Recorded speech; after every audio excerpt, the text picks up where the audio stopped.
और जब वो अच्छे काम याद आते हैं ना कि कैंसर हॉस्पिटल के सामने से जाता हूँ, कैंसर हॉस्पिटल दिखता है, मेडिकल कॉलेज में जाता हूँ तो मेडिकल कॉलेज की मेडिसिन की बिल्डिंग, नियोनेटल बिल्डिंग्स, कई चीज़ देखने मिलती है। जब जन शताब्दी में बैठता हूँ तो लगता है कि अरे लालू जी यहीं बैठ के उन्होंने ये घोषणा की थी।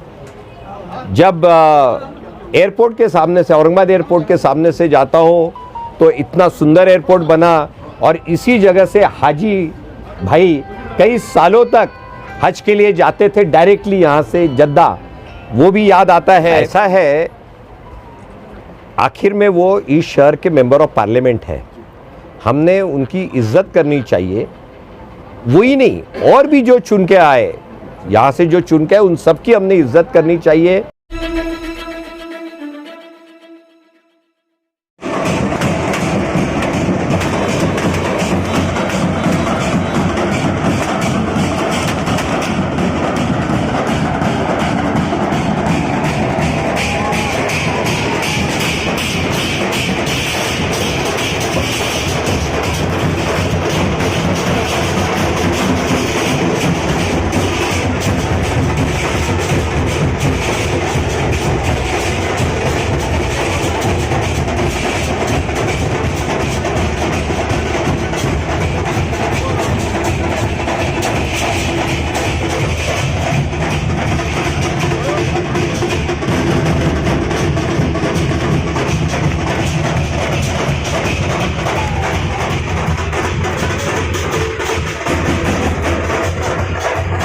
एडिटर को कोई सवाल नहीं पूछा जाता है। जब तक मैं सियासत में था मैं सवालों के जवाब देता था। निश्चित ही कर्नाटक की जनता ने एक निर्णय लिया है और मैं समझता हूं कि जनता जब निर्णय लेती है वो अपने अच्छों के लिए निर्णय लेती है। निश्चित ही देखना है कि अगले 2024 में जो भी चुनाव होने जा रहे हैं उस पर इसका क्या असर होता है। और जहाँ तक आपने इस शहर के सियासत के बारे में कहा, मैं सियासत से बहुत दूर हूँ और मैं तो इतना ही कहूँगा कि जो भी यहाँ पॉलिटिकल लाइफ में है वे इस शहर के विकास की बात करें, इस शहर में भाईचारा किस तरह से हो इसकी कोशिश करें। मैं इतनी शुभकामनाएं उनको दे सकता हूँ। सर, एक सवाल ये है, आपके दौर की राजनीति और आज की राजनीति में कैसा देखते हैं आप? आपका एक दौर और आज का दौर। शायद मैं आज के राजनीति में मैं काम नहीं कर पाता, शायद ऐसा लगने लगा है, लेकिन जब मैं पीछे मुड़कर देखता हूं तो अपने अच्छे किए हुए काम याद आते हैं। और जब वो अच्छे काम याद आते हैं ना कि कैंसर हॉस्पिटल के सामने से जाता हूं, कैंसर हॉस्पिटल दिखता है, मेडिकल कॉलेज में जाता हूं तो मेडिकल कॉलेज की मेडिसिन की बिल्डिंग, नियोनेटल बिल्डिंग्स, कई चीज़ देखने मिलती है। जब जन शताब्दी में बैठता हूँ तो लगता है कि अरे लालू जी यहीं बैठ के उन्होंने ये घोषणा की थी। जब एयरपोर्ट के सामने से, औरंगाबाद एयरपोर्ट के सामने से जाता हूँ तो इतना सुंदर एयरपोर्ट बना और इसी जगह से हाजी भाई कई सालों तक हज के लिए जाते थे डायरेक्टली यहाँ से जद्दा, वो भी याद आता है। जब इंडस्ट्रियल एरिया में जाता हूँ, शेंद्रा हो या बिडकीन, तो याद आता है अरे ये 10,000 एकड़ लैंड अपन ने तब जो ज़मीन इस शहर के लिए ली थी उससे जो कोशिश कर सके उतने उद्योग आए और आने वाले वक्त में और उद्योग निश्चित आएंगे, ये मेरा विश्वास है। पर जब ये अच्छी जब चीज़ें होती ना उनको याद करना चाहिए, और क्या हो रहा और क्या नहीं हो रहा उसको कोई याद करके कोई मतलब नहीं। क्या भाई साहब, कैसे आप?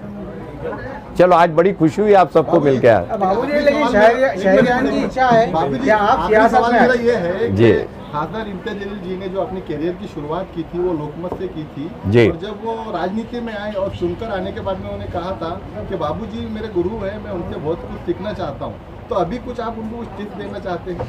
काम कैसा? ऐसा है, आखिर में वो इस शहर के मेंबर ऑफ पार्लियामेंट है, हमने उनकी इज्जत करनी चाहिए।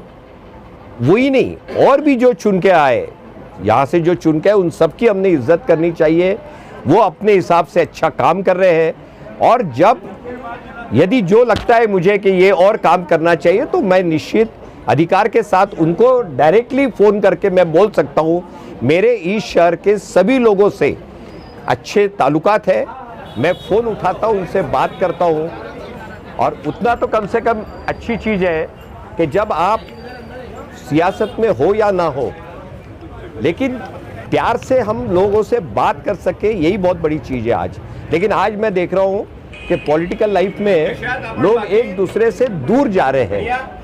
चुनाव ये जो होता है ये 4 महीने का, 6 माह का होना चाहिए, 3 महीने का होना चाहिए। बाकी वक्त तो बड़े प्यार से हमने सब त्योहार मनाने चाहिए। बहुत बहुत शुक्रिया आपका, बहुत शुक्रिया। अभी साहब क्या मुबारकबाद देंगे, भैया ने नया ओपनिंग भी किया है और बहुत दिनों बाद आपसे मुलाकात। मैं इब्राहिम भैया पटेल साहब को दिल के गहराई से मुबारकबाद देता हूँ कि उन्होंने नए ऑफिस की ओपनिंग की और या ईद मिलादुन नबी का जैसे ईद मिलन का प्रोग्राम लेके हमारे पुराने हमारे अब्बा के दोस्त जो इस शहर के आमदार भी थे और मिनिस्टर भी थे, राजेंद्र दाड़ा साहब से भी मुलाकात की, बातचीत हुई।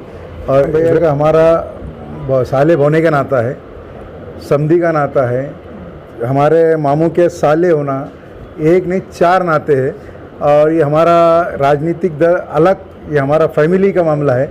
और रही दड़ा साहब से बात, तो दड़ा साहब के भी हमारे पुराने संबंध हैं, हमारे वाली साहब के साथ के हैं। वो चाहे वो पॉलिटिक्स में हो या ना हो, उन्होंने हमारे घर पे आते, हमारे शादियाँ में आते, हमारे दुख दर्द में आते, हम भी उन्हीं के इसमें जाते। उन्होंने भैया को मुबारकबाद दिया और मैं मेरे फैमिली की तरफ से, मेरे तरफ से भैया को बहुत बहुत मुबारकबाद देता हूँ। तो साहब अभी आपने कहा था कि हमारे भवनी साहब है, सारी बातें कहावत मशहूर है, सारे दुनिया एक तरफ और बीवी का भाई एक तरफ, क्या कहेंगे इसके ऊपर? मैंने है ना, हम साथ में थे ना, है ना, दुनिया वो कोई बात ही नहीं है। जहाँ है वहाँ फाइनल। हाँ तो आपका समर्थन है? सवाल इतना था पहले भी था, है भी है। डंके के चोट पे बोले पीछे से काम करने को काम ही नहीं आता। नहीं, एकदम वो फैमिली के हद तक हमारा कोई टेंशन का काम नहीं। वो आपस में रहेंगे, कायसे में रहेंगे तो अपन के साथ।